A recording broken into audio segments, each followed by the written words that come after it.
علی نعرہ صلوات اللہم صل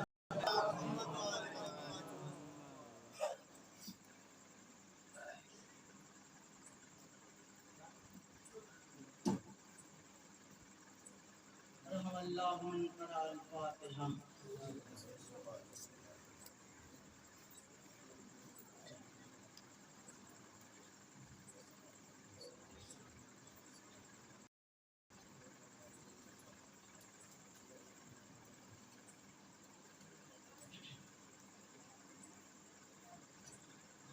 ما شاء اللہ لا حول ولا قوة الا باللہ العلی العظیم حسبنا اللہ ونعم الوکیل نعم المولا ونعم النصیر أعوذ بالله السميع العليم من الشيطان اللعين الرجيم بسم الله الرحمن الرحيم الحمد لله الذي جازي كل صانع ورائش كل قانع وراحم كل زارع ومنزل المنافع والكتاب الجامع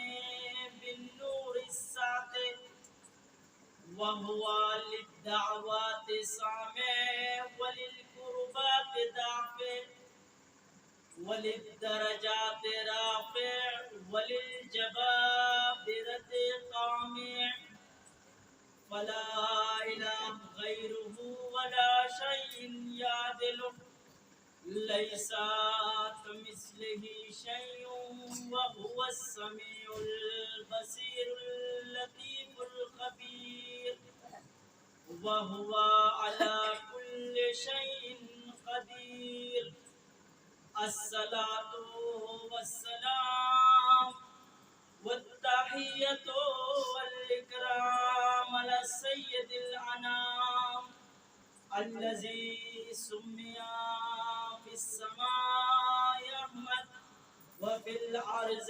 بالقاسم محمد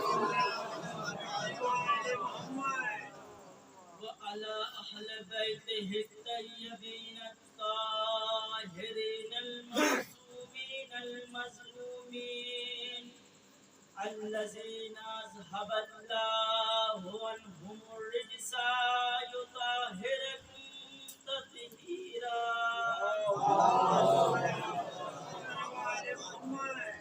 ولعنة الله الدائمة الباقية على أعدائهم أجمعين ومنكر فضائلهم ومصائبهم وسخاوتهم وشجاعتهم وأمانتهم وعطشهم وعن الآخرين أما بعد فقد قال إمامنا الحسين عليه السلام بسم الله الرحمن الرحيم إني لم أخرج عشرا ولا بطرا ولا ظالما ولا مفسدا بل إنما خرجت لطلب الإصلاح أمة جدي وأبي وأريد أن أمر بالمعروف وأنهى عن المنكر وأسير بسيرة جدي وأبي علي بن أبي طالب صلى الله عليه وسلم. معزز سامعین کرام، ماتم داران سرکار سید الشہداء، میں نے جس وصیت امام حسین علیہ السلام کو سرنامہ کلام قرار دیا ہے، اس سلسلے میں میرا موضوع ہے کربلا گام بگام. یعنی کربلا کو اگر تقسیم کیا جائے تو سب سے پہلے یہ ہے کہ مدینے کے حالات، انکار بیعت کے حالات، پھر مدینے سے روانگی کے حالات اور واقعات. کربلا کا دوسرا پہلو مکے میں زندگی گزاری، وہاں کے حالات، پھر وہاں سے کربلا کی جانب جو رخ کیا ہے اور جناب مسلم کو جو کوفے کی جانب بھیجا ہے اس کے حالات، اور کربلا کا تیسرا پہلو اور رخ جو ہے وہ خود واقعہ کربلا ہے، یعنی کربلا میں ہونے والے رونما ہونے والے واقعات و حالات۔ ان تمام چیزوں پر گفتگو تو مشکل ہے۔ سب سے پہلے تمہیداً، چونکہ یہ جو پروگرام ہے جو ابھی آپ کربلا سے اور یہاں تک گشت کرتا ہوا علم لے کر آئے ہیں، نوحہ خوانی کی، سینہ زنی کی، اس کا عنوان جو دیا گیا ہے وہ استقبال ماہ اذا۔ سب سے بہترین عنوان کیا ہے کہ استقبال ماہ اذا۔ کسی سے پوچھئے کیا مطلب، کہے گا ماہ اذا کا انعقاد ہو گیا ہے، کربلا سے علم گھر لے آئے ہیں، اب آج سے مجلسوں کا سلسلہ شروع ہو جائے گا، یعنی آج سے فرش اذا بچھایا جانے لگے گا۔ تو انعقاد اذا یعنی ماہ اذا کی تمہید میں سب سے پہلی چیز ہے کہ فرش اذا۔ فرش اذا کی عظمت کیا ہے، جس جگہ پر آپ بیٹھے ہوئے ہیں اس کی عظمت کیا ہے۔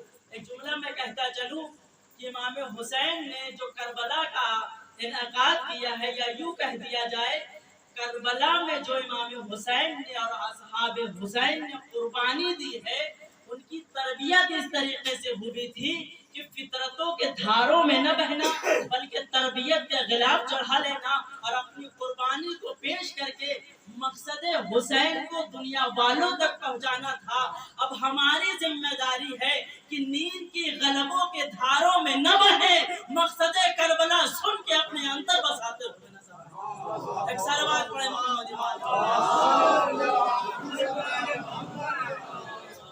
وقت کا تقاضا ہے، آنکھوں کا تقاضا ہے، جسم کا تقاضا ہے کہ نیند آنکھوں پر غالب ہو جائے، لیکن نیند کا آنکھوں پر غالب ہونا یہ فطرت، مقصد کربلا کانوں سے سن کر دل میں اتار لینا یہ ہے تربیت۔ اب ذمہ داری ہماری ہے کہ ہم فطرتوں کے دھاروں میں بہ جائیں یا تربیت کے دھارے میں بہ کر اپنے آپ کو سنوار لیں۔ تو میں عرض کر رہا تھا کہ فرش اذا کی عظمت کیا ہے، جس جگہ پر آپ بیٹھے ہوئے ہیں اس کی عظمت کیا ہے، اس کی برکت کیا ہے۔ لفظ برکت سے ایک چیز یاد آ گئی کہ تین پہلو ہوتے ہیں، ایک ہے رزق، ایک کا نام ہے برکت، ایک کا نام ہے نعمت۔ آپ جائیے بازار، 1 کلو سیب خریدیے، اس سیب کا خریدنا یہ ہے نعمت۔ مثلا 1 کلو میں 6 سیب چڑھے اور گھر میں 6 افراد ہیں، جو 6 سیب لے کر آئے ہیں اسے کہتے ہیں نعمت، اور ایک ایک سب کے حصے میں تقسیم ہو گیا۔ اب جو آپ کے حصے میں آیا یہ ہوا آپ کا رزق۔ اب اس سیب کو آپ نے کھا لیا، کھانے کے بعد جو قوت ملی، اس قوت پانے کے بعد آپ فرش اذا پر آ کر بیٹھ گئے۔ پھر عرض کر دوں، مجلسیں ہمارے لیے نعمت ہیں۔ اگر مثال سمجھ میں آ گئی، 6 سیب ہیں نعمت، آپ کے حصے میں آیا اسے کہتے ہیں رزق، اور اس کی قوت سے جو عمل انجام دیا اسے کہتے ہیں برکت۔ تو مجلسیں ہمارے لیے نعمت، شرکت کرنا یہ ہے رزق، اور اس سے حاصل ہونے والے مقاصد اور تبدیلی کردار اسے کہتے ہیں برکت۔ یعنی مجلسیں ہمارے لیے نعمت بن رہی ہیں، ہم اس میں شرکت کر رہے ہیں تو برکتوں کا حصول ہے۔ اب جو تبدیلی کردار ہو رہا ہے اسے ہم کہتے ہیں برکت۔ ایک صلوات پڑھیں محمد۔ تو یہ مجلسیں کوئی معمولی شے نہیں ہے۔ میں عرض کر رہا تھا کہ فرش اذا کی عظمت کیا ہے۔ فرش اذا کی عظمت اگر بیان کی جائے تو یوں بیان کیا جا سکتا ہے کہ یہ فرش کوئی معمولی فرش نہیں ہے، بلکہ اس فرش کی بنیاد جناب زینب نے رکھی تھی۔ اس فرش کی بنیاد جناب سید سجاد نے رکھی تھی، اپنے عزا خانوں میں نہیں بلکہ یزید کے دربار میں فرش عزا بچھا کر ماتم کیا تھا۔ یہ جو آج جناب زینب نے ظالم کے محل میں فرش عزا بچھا کر ماتم کیا تھا، تب جا کر یہ ہم تک پہنچا ہے۔ اس فرش عزا کی عظمت ملاحظہ کریے گا۔ امام حسین نے کربلا میں قربانی دی تو اب تک اس کا نام تھا کربلا، قربانی دیتے ہی اس کا نام ہو گیا کربلا معلی۔ نجف ایک جگہ کا نام تھا، امام علی شہید ہوئے